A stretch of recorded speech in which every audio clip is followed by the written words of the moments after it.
فكرة إن الواحد يكون لسه عايش في جيل التسعينات ويقول حاضر وطيب لأبوه وأمه خلاص انتهت.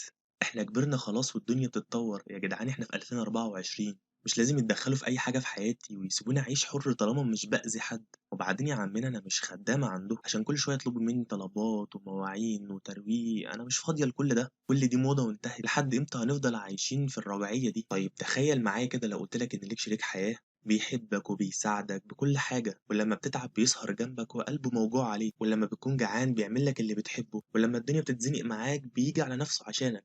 ايه رأيك في الشريك ده؟ اكيد طبعا هتقول لي ده كنز، ولو في يوم حصل له اي حاجة او اتصاب هخدمه بعيني، ده شالني يا جدع كتير. اهو تخيل انك هتخدم شريك حياتك وتضحي عشانه بعينك، بالرغم من انه عاش معاك في النص التاني من عمرك، النص اللي انت قادر فيه تشيل نفسك وقوي وقادر تدي، لكن اهلك شالوك في النص الاولاني، النص اللي انت ما كنتش قادر انك تدي اي حاجة من اول يوم وانت في بطن امك وهي بتتوجع عشانك. ولما اتولدت كانوا شايلينك في عيونهم، ولو عيطت بس قلوبهم كانت بتنخلع، ويوم ما تعبت جريوا بيك على المشفى وقلوبهم موجوعه. فاكر تاني يوم اللي حصل؟ والدك نزل راح الشغل عادي جدا من غير ما يرتاح ومن غير ما ينام، وكبرنا وبقوا يقللوا مصاريفهم عشان نبقى مبسوطين. وهو لحد ما كبرت وبقى ليك صوت عالي، بالله عليك تقدر ترد ليهم اي حاجه من دول؟ طب انت عارف ربنا قال في كتابه الكريم ايه؟ واخفض لهما جناح الذل من الرحمة وقل رب ارحمهما كما ربياني صغيرا.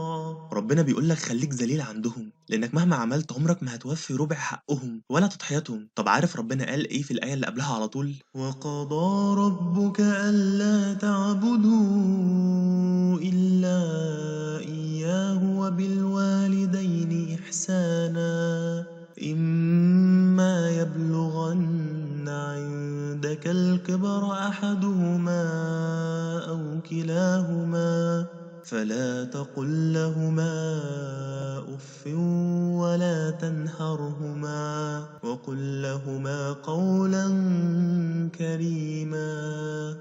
انت متخيل ربنا بيأمرك بإيه؟